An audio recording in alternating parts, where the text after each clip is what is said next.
Quand les nouvelles s'affolent, Métropole fait le point. Le point tous les matins à 8h, simultanément sur Radio et Télémétropole.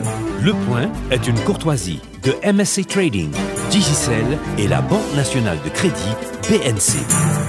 Madame, monsieur, bonjour. Bon début de week-end. Merci de votre intérêt et de votre fidélité à la rubrique Le Point de Métropole. Aujourd'hui, 5 mai, c'est la journée internationale de la sage-femme. Et pour en parler, nous accueillons Madame Vavita Leblanc, qui est chargée de programme de santé au Fonds des Nations Unies pour la population. Madame Leblanc, bonjour. Merci d'accepter d'être avec nous à Métropole ce matin. Bonjour à vous. C'est un plaisir pour moi d'être parmi vous ce matin. Je voulais avant tout présenter mes sympathies, d'abord à la famille et aux proches de M. Widmayer, à l'équipe de Radio Métropole et au monde de la presse en général qui a perdu une grande figure. Donc mes sympathies. Merci encore une fois, Madame Leblanc.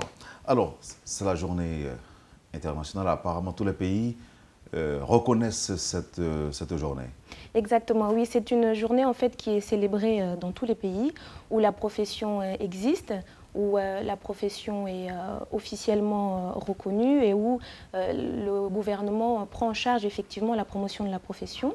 Et donc, c'est une journée qui est célébrée par la Confédération internationale de la sage-femme, des sages-femmes au niveau international, et par chaque pays qui est membre de cette confédération. Alors, qui est concerné quand on parle de sage-femme? Les matrones sont concernées aussi, ou est-ce qu'il y a une différence? Alors, il y a une différence fondamentale, c'est que les sages-femmes sont formées. Donc, les sages-femmes sont des professionnels de la santé qui ont reçu une formation. Donc, ici, en Haïti, la formation est une formation de 3 ans pour ceux qui ont accompli l'enseignement secondaire et donc qui passent un examen pour entrer à l'Institut national supérieur de formation de sages-femmes. Et donc, une formation de 3 ans. Pour celles qui sont déjà infirmières, elles peuvent faire une formation de 18 mois. Et elles peuvent donc devenir des sages-femmes qualifiées, professionnelles, avec un background médical, avec un enseignement tout à fait riche et complet pour qu'elles puissent prendre en charge les femmes et les nouveau-nés avec professionnalisme. Là, nous parlons des sages-femmes. Nous parlons des sages-femmes. Et les matrones? Alors, les matrones, ce sont donc des accoucheuses traditionnelles. Ici en Haïti, mais Haïti n'est pas le seul exemple, il y a encore quelques pays où les femmes sont accouchées par des accoucheuses traditionnelles. Elles n'ont pas de formation, elles n'ont pas été à l'école pour apprendre à faire ce qu'elles font. Traditionnellement, ici en Haïti, ce sont des savoirs et des savoir-faire qui se transmettent un petit peu de génération en génération, et elles ont un ancrage communautaire et un ancrage culturel très, très important. La profession de sage-femme est une profession qui est effectivement une profession qualifiée, professionnelle, mais qui effectivement a pour but de fournir aux femmes un package de services complet de santé de la reproduction. Donc toute femme devrait avoir l'accès à des soins par des sages-femmes. Et les pays qui sont en transition un petit peu de développement et en transition de ouvrir l'accès aux services de santé au maximum de la population ont effectivement augmenter leur quantité de sages-femmes professionnelles disponibles dans le système de santé et ont petit à petit fini par effectivement faire muter un petit peu les accoucheuses traditionnelles vers des postes un peu plus d'accompagnantes, de personnes qui soutiennent les femmes enceintes, mais ce n'est pas une qualité de professionnel qui a les capacités de pouvoir accoucher les femmes en toute sécurité. Pour cela, il faut une formation médicale particulière. Vous n'avez jamais rencontré le cas d'accoucheuses traditionnelles qui sont à la fois sages-femmes? Non, pas encore, parce que pour l'instant, les critères pour devenir sage-femme ici en Haïti, il faut avant tout avoir accompli l'enseignement secondaire, donc philo-réto. Il faut passer un examen d'entrée pour l'école de sage-femme, et après, il faut accomplir tout le cursus, le curriculum. Et au cas où le savoir est transmis à une femme qui peut se former? Si effectivement la matrone a le background scolaire nécessaire, elle peut tout à fait intégrer l'école de sage-femme pour pouvoir devenir sage-femme professionnelle. Mais ce n'est souvent pas facile parce que le cursus scolaire des accoucheuses traditionnelles est parfois très limité. Et donc le niveau d'enseignement et de certificat scolaire de ces matrones est parfois très limité, mais rien n'empêche qu'effectivement, si elles répondent aux critères, ça puisse être possible. Nous avons combien de sages-femmes en Haïti aujourd'hui? Est-ce que vous avez mené des enquêtes au niveau du Fonds des Nations Unies pour la population? Alors effectivement, l'UNFPA, qui est le Fonds des Nations Unies pour la population en Haïti, supporte le ministère de la Santé pour pouvoir effectivement développer cette profession. Et nous supportons donc le ministère de la Santé pour faire tout ce recensement de ces professionnels. Et donc à l'heure d'aujourd'hui, il y a 207 sages-femmes professionnelles qui exercent en Haïti. Alors que le pays en aurait besoin de 1590 selon le dernier plan de santé de la reproduction.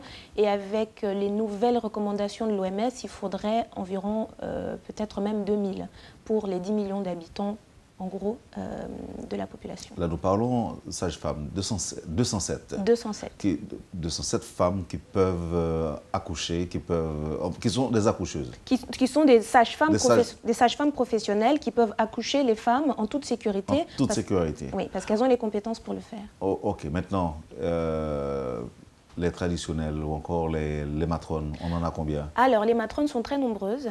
Le dernier recensement date d'à peu près quelques années, aux alentours de 7300.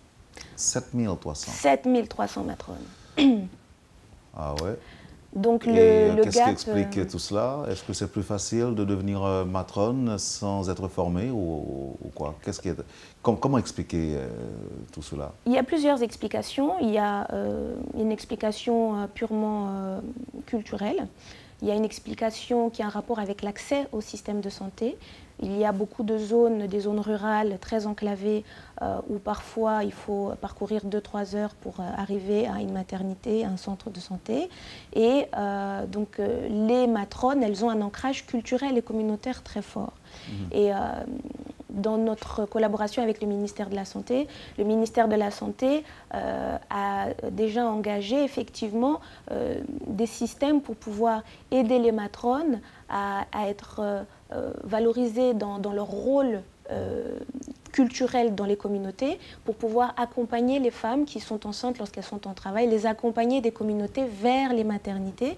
Et donc c'est un petit peu comme ça que le ministère essaye de faire le pont entre la sage-femme qui est professionnelle, qui travaille dans les maternités, mais qui peut aussi travailler dans les communautés, et les matrones qui ont effectivement aujourd'hui ont la confiance des femmes et de nos femmes haïtiennes, mais qui devraient migrer petit à petit vers les compétences et le professionnalisme des sages-femmes professionnelles. Ça, c'est ce que vous appelez la transition. Oui.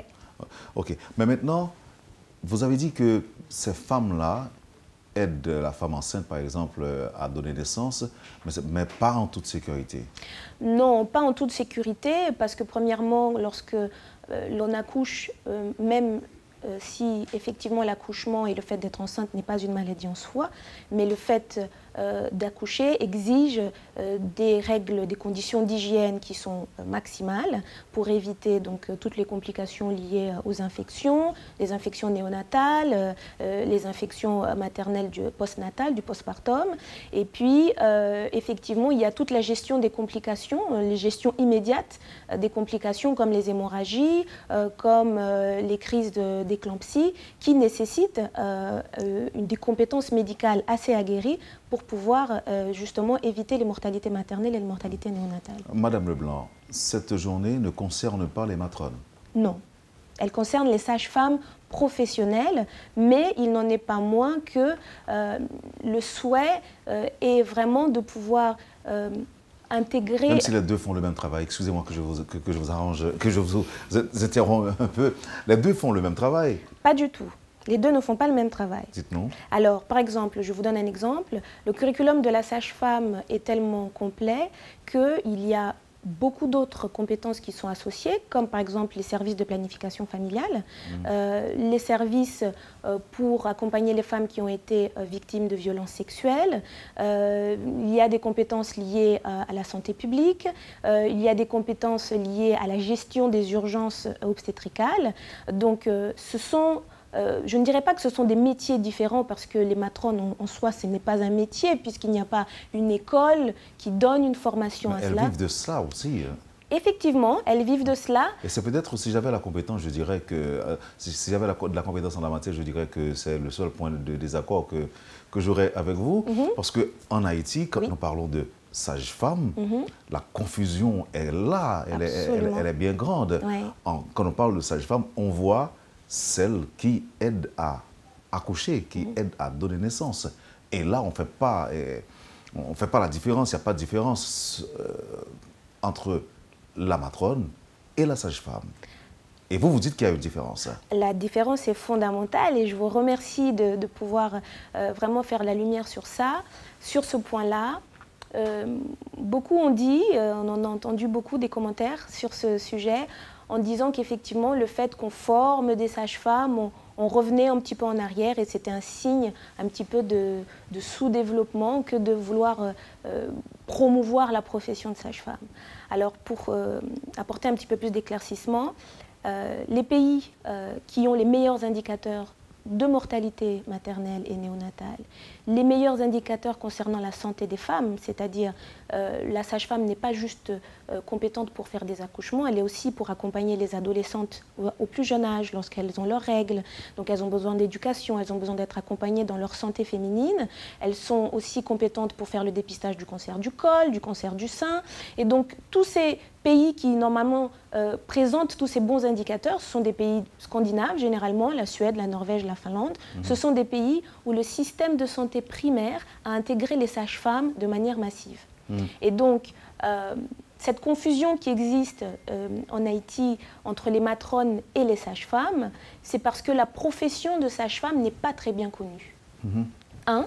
Deuxièmement, parce qu'il n'y a pas assez de sages-femmes en quantité dans le pays pour que les femmes soient confrontées à cette profession de manière positive, bien évidemment. Mais je vous assure qu'on les appelle sages-femmes aussi, la matrone. Ah non, mais absolument, absolument. C'est pour ça que, effectivement, l'intérêt de ce genre d'émission, c'est de pouvoir éclaircir un petit peu les choses, pour que dans la tête des femmes haïtiennes, dans la tête des familles en général et des communautés, que la question soit très bien claire et que tout le monde comprenne qui fait quoi.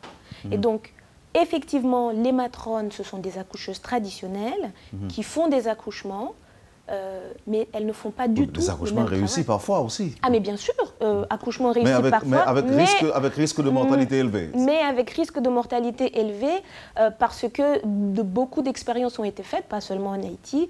On a essayé par exemple de garder un petit peu le modèle des accoucheuses traditionnelles et on s'est rendu compte des preuves, c'est-à-dire des recherches ont été faites, recherches scientifiques qui ont prouvé que ça n'a pas d'impact significatif sur la diminution de la mortalité maternelle. Donc la mortalité maternelle et néonatale, elle est adressée par un système de santé qui met en place des professionnels de santé qui sont capables de prévenir, de faire de l'éducation aux femmes et de faire une prise en charge immédiate de qualité lorsqu'il y a des complications qui se présentent. Et la sage-femme en Haïti, 207, c'est quand même insignifiant par rapport aux besoins de la population. Alors, il y a deux problèmes. Le premier problème, c'est qu'il y a beaucoup plus de sages-femmes que ça qui ont été formées, depuis 2000 à peu près. Mais on a eu une déperdition de ces professionnels. Ça n'est pas propre à la profession de sage-femme. Toutes les professions médicales en Haïti et même les autres professions, nous avons effectivement un problème de fuite des cerveaux.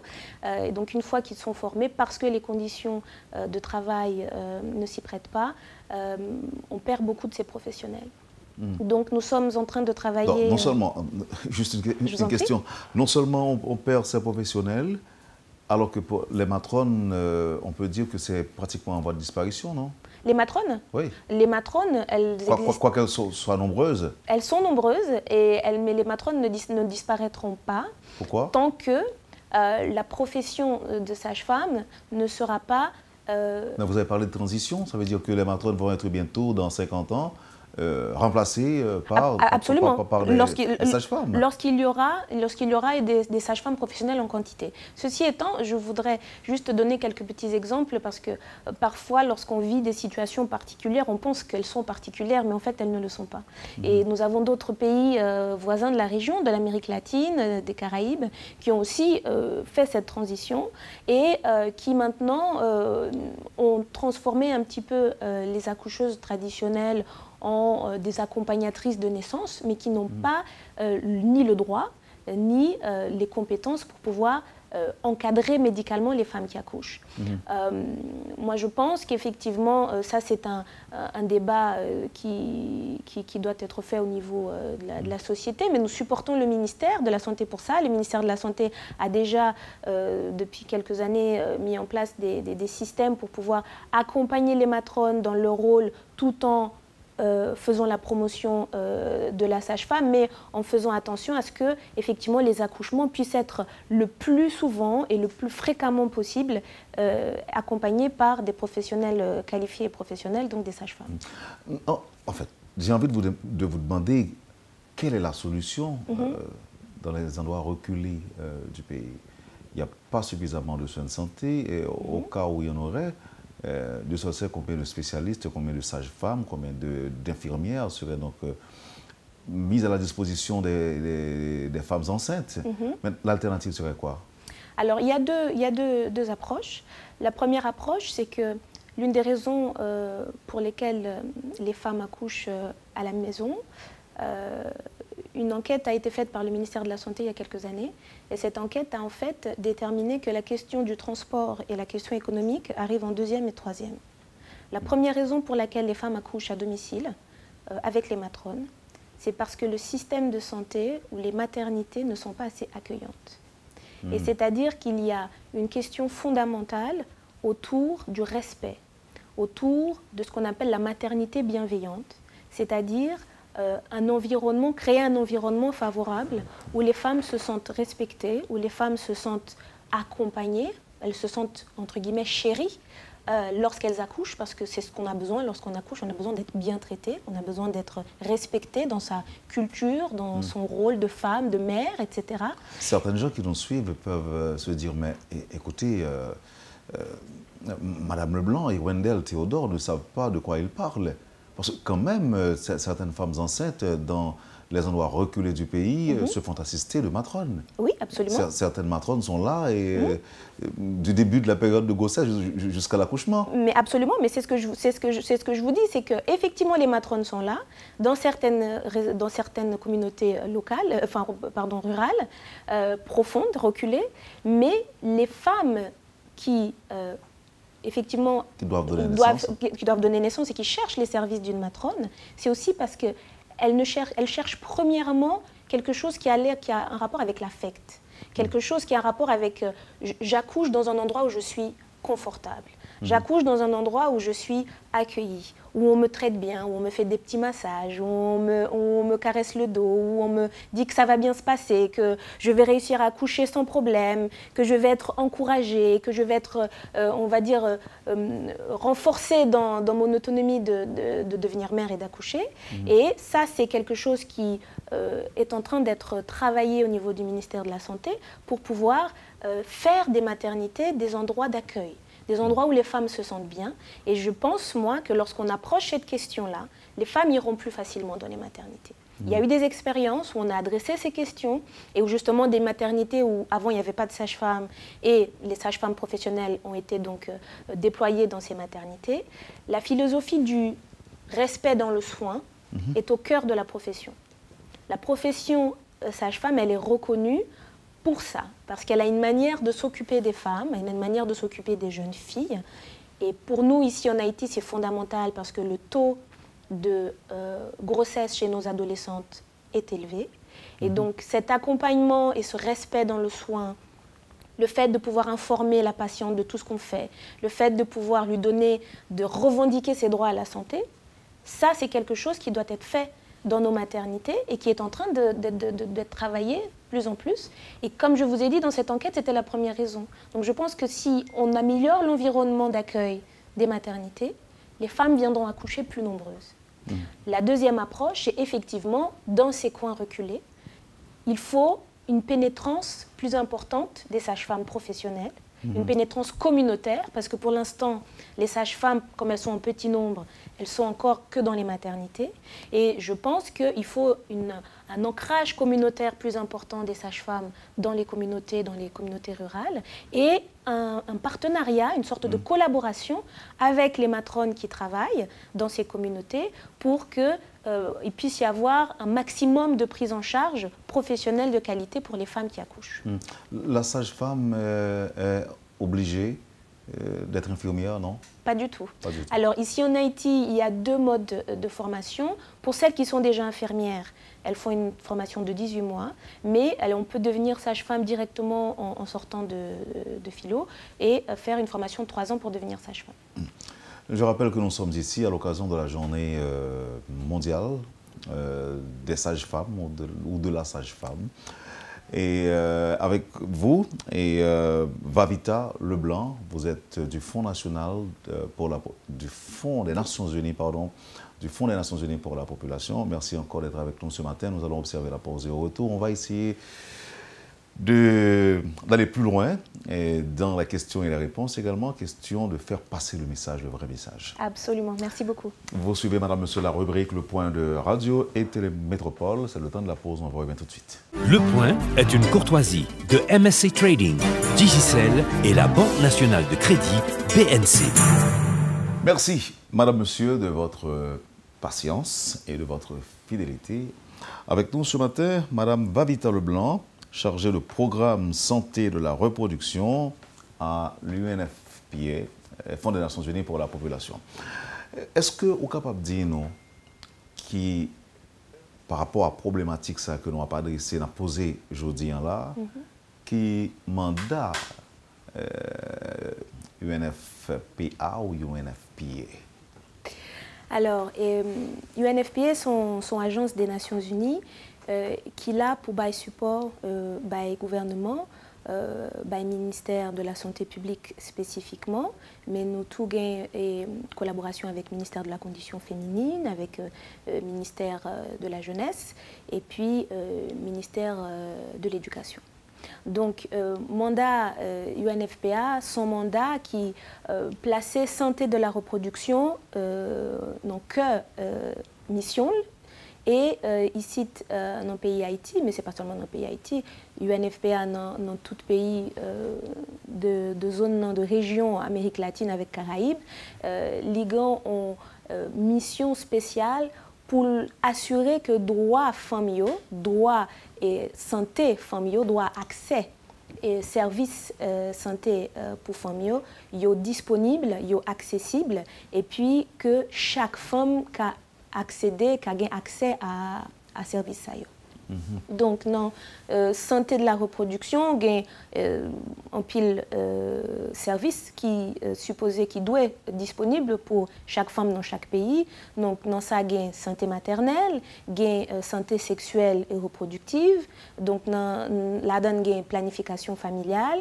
Et puis, il y a tout ce qui a un rapport avec maladies sexuellement transmissibles, qui c'est VIH, qui c'est d'autres maladies sexuellement transmissibles, et puis tout qui a un rapport avec cancer du col, qui sont maladies qui vraiment fait des dégâts dans le pays. Et première clé, première lutte pour nous faire contre maladie, ça, c'est un système en campagne de prévention et sage-femme est bien placé pour faire prévention ça et puis pour faire dépistage précoce pour que nous pas joindre femmes dans degré d'avancement exagéré de cancer du col. Donc là, nous devons bien comprendre que Matoine n'a pas arrivé dans le niveau ça, dans le niveau de travail ça. Pas du tout. Nous dans l'autre niveau de prise en charge, qui est une prise en charge qui est complet, qui est beaucoup plus étendue et qui surtout médicale. Donc, Gonter ça non pour dans l'occasion de célébration journée. Oui. Alors, journée ça, année ça, parce que chaque année, nous avons un slogan qui est particulier. Donc, année ça, thème c'est sage-femme, mère et famille, partenaire pour la vie.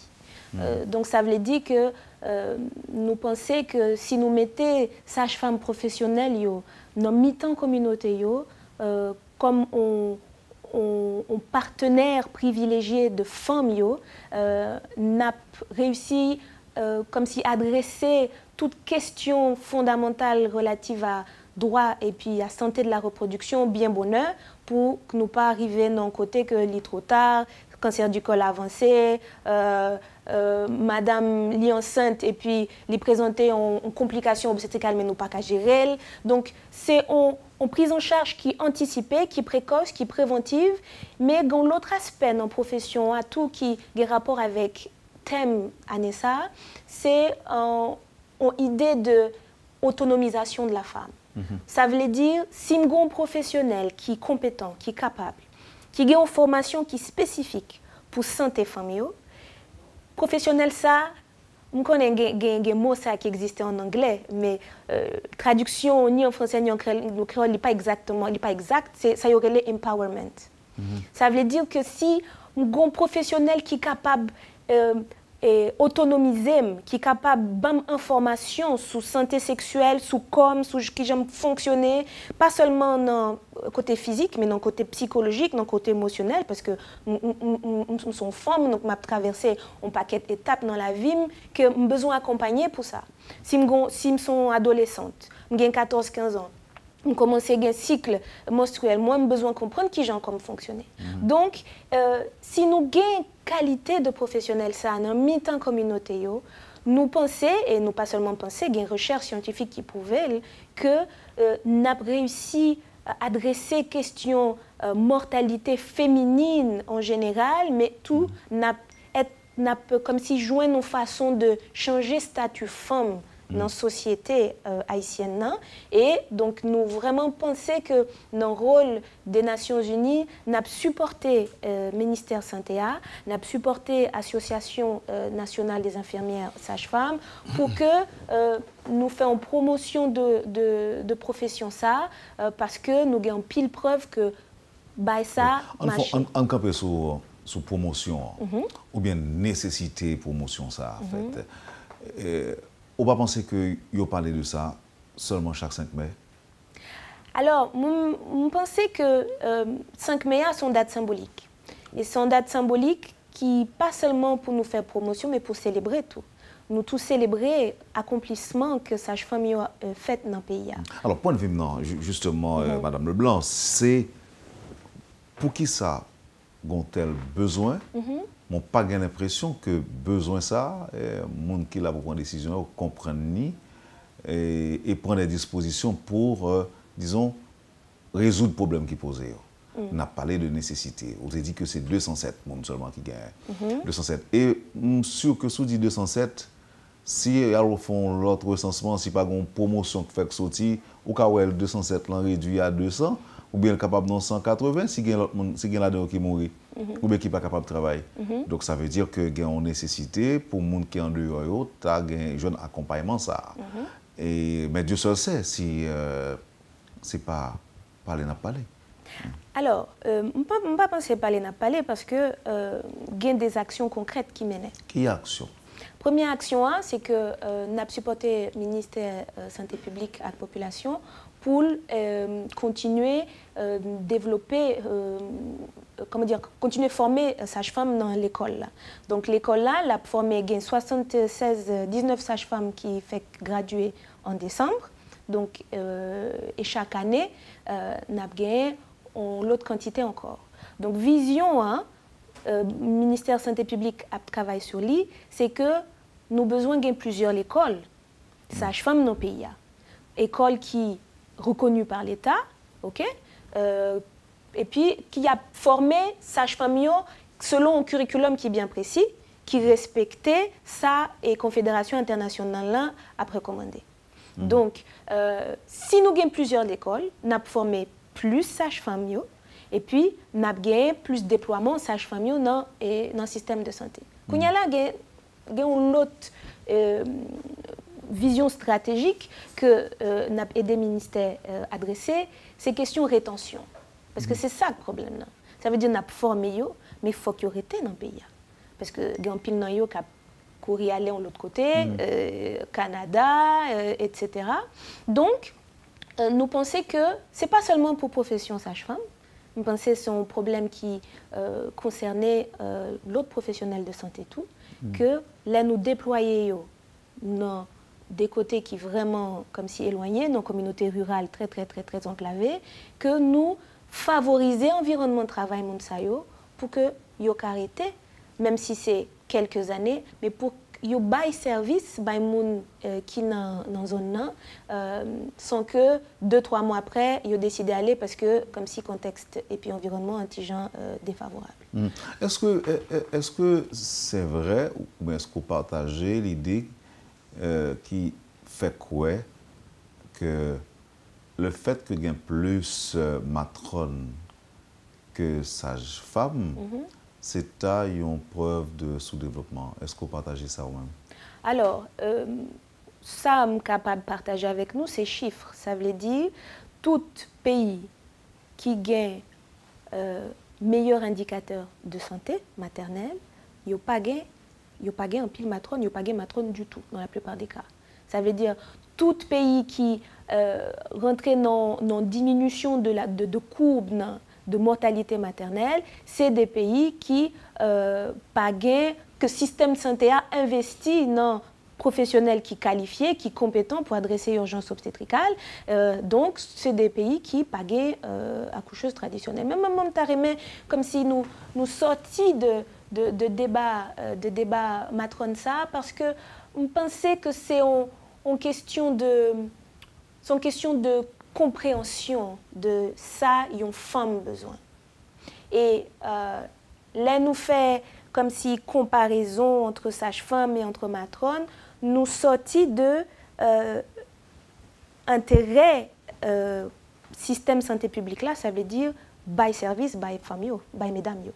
Et donc moi-même pensais, mesdames, nos femmes haïtiennes, ils ont besoin d'accompagnement, ils ont besoin de monde qui qualifié, ils ont besoin de monde qui professionnels qui ont une compétence solide dans tout domaine qui a ouais avec santé féminine pour que yo ka planifier vie pour que yo ka fait partie comme si inhérente de construction sociétaire et pour nous faire ça nous besoin monde qui qualifié et qui formé. Oui, on nous donne sous chiffres ou encore quantité de femmes qui ont l'âge pour créer aujourd'hui en Haïti. C'est combien lié? 2,7 millions. 2,7 millions. Oui. Et là, on a parlé de 207 monde. Alors, il y a un ratio que normalement, recommandations internationales et même nationales, donc dans le plan national stratégique, nous avons besoin de 1500 sages-femmes. 1500 sages-femmes dans le système.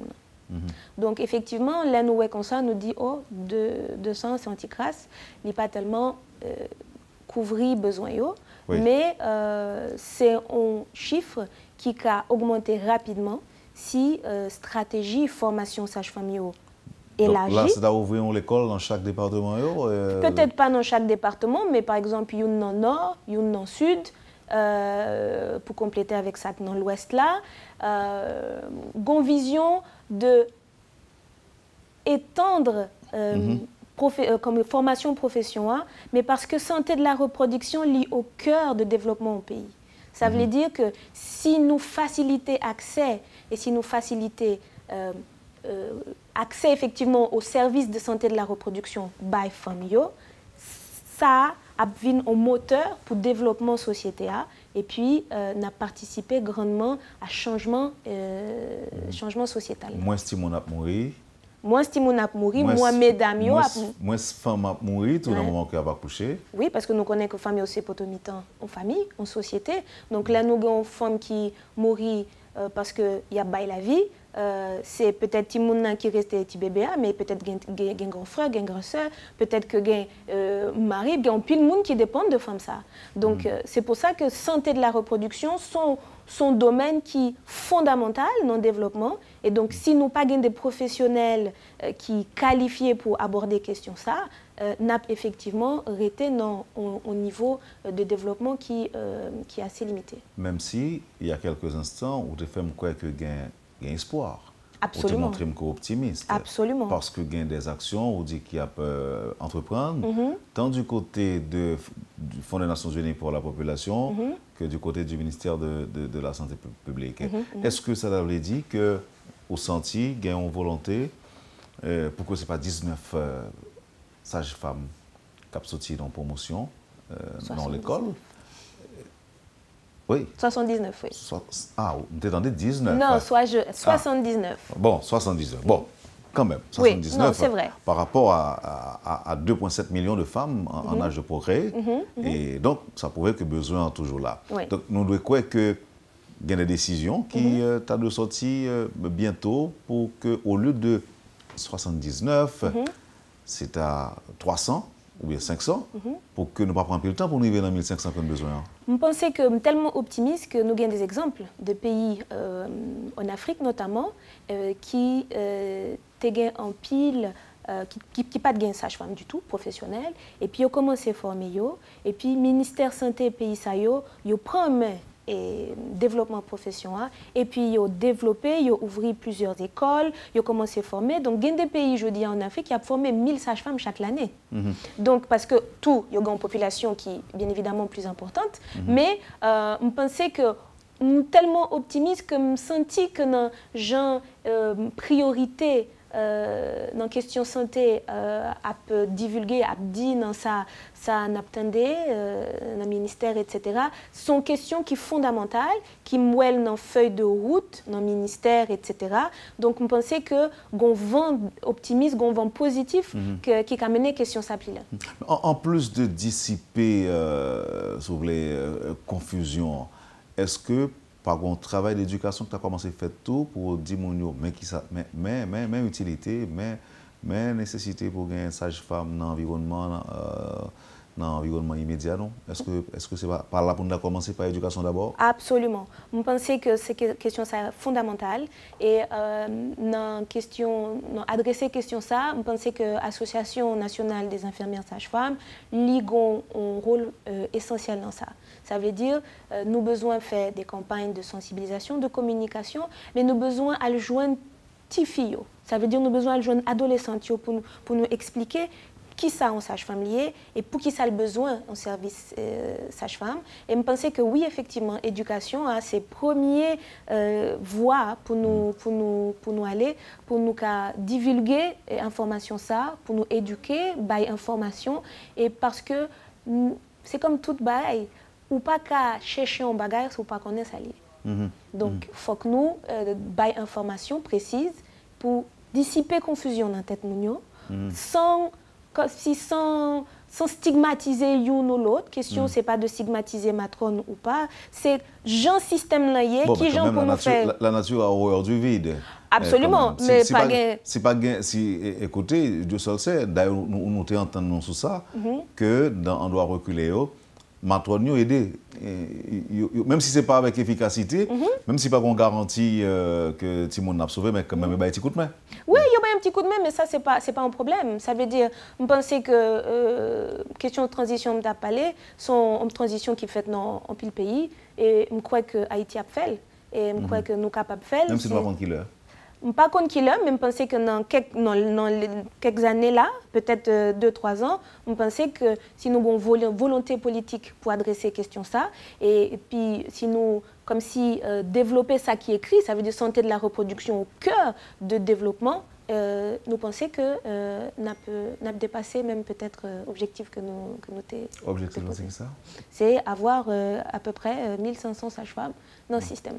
Un système, non. Oui, mais objectif, dans quelle période? Est-ce que c'est dans 50 ans ou bien dans 10 ans? Alors, période ça, dans l'ancien plan national de santé de la reproduction, normalement, objectif là, il était supposé atteindre en 2015, mais donc, il y a un nouveau plan national de santé de la reproduction cap développé par le ministère de Santé. Donc, dans la salle, nous faisons travail sur le plan ça, nous avons déterminé l'autre période pour nous atteindre, mais nous avons fait un petit rappel sur l'objectif de développement durable. Juste avant. Est-ce qu'on rappelait au taux de mortalité en raison de ce manque de sages-femmes qui Alors, pour l'instant, dernier taux de mortalité qui était fait par l'Agence des Nations Unies, c'était 350 morts par 100 000 habitants. Pour 100 000 naissances, pardon. L'autre indicateur, c'était 157 morts maternelles pour 100 000 naissances, mais c'était un indicateur qui était concerné seulement dans l'institution. Ça veut dire dans le monde qui a fréquenté la maternité, c'est dans ça que nous avons compté. Donc, en fait, effectivement, indicateur, c'est 359 morts maternelles pour 100 000 naissances. On allait maintenant pour objectif là. Pour commencer comme interrompu. Oui. Alors, on t'a rappelé que Haïti était souscrit à objectif de développement durable. Et dans l'objectif de développement durable, il y a un point qui est en rapport avec santé. Et donc, dans le rapport avec santé, ça, il y a un rapport avec santé maternelle. Donc, la mortalité maternelle, mortalité néonatale. Donc, stratégie sage-femme sont stratégies clés, fondamentales pour que Haïti atteindre l'objectif de développement durable. Et on pensait qu'effectivement, si vent positif, ça, optimiste, ça, dans volonté politique et dans stratégie ministère continuer vers les terrains, nous pensons que nous pouvons joindre. Vavita Leblanc, est-ce qu'il y a un dernier mot? Alors, on pensait que dernier mot a un rapport avec droit de la femme. Et on pensait que sage-femme, son profession qui est clé pour que femmes qui revendiquent droit, et plus particulièrement droit qui a un rapport avec santé de la reproduction. Donc, ça a des rapports avec respect, ça a un rapport avec dignité femme, ça a un rapport avec besoin respecté dans jamais dans me construit dans tête moi psychologiquement et puis dans projet dans vision comme gagne de la vie besoin de monde pour accompagner. Donc si besoin de monde pour accompagner, besoin de monde qui est qualifié, besoin de monde qui est professionnel et me penser que sage-femme son profession qui est garante de respect et de dignité femme dans question santé. Je rappelle que vous êtes chargé de programme santé de la reproduction à l'UNFPA, Fonds des Nations Unies pour la population. C'est à l'occasion de la journée internationale des sages-femmes. Merci d'avoir accepté d'être avec nous aujourd'hui. Bon week-end. Et un dernier mot? Un vrai dernier mot. Un dernier. J'ai donc omis de dire qu'effectivement cette journée va être célébrée donc ce soir. Entre 4h et 7h au Ritz-Kinam. Donc le ministère de la Santé publique et l'UNFPA va célébrer avec les sages-femmes, avec des représentants donc, du gouvernement, avec les représentants des organisations internationales et donc peut-être au plus haut niveau si on nous fait l'honneur de la présence. Nous allons célébrer cette journée, une journée pour les sages-femmes, mais c'est surtout une journée pour les femmes haïtiennes. Merci encore une fois. Merci à vous. Vous avez suivi, Madame, Monsieur, la rubrique Le Point de Radio et Télémétropole. Madame Vavita Leblanc était notre invitée ce matin. Merci de l'intérêt. Passez un bon week-end, une bonne journée, surtout avec Métropole. Et à lundi. Quand les nouvelles s'affolent, Métropole fait le point. Le point tous les matins à 8h, simultanément sur Radio et Télémétropole. Le point est une courtoisie de MSC Trading, Digicel et la Banque nationale de crédit BNC.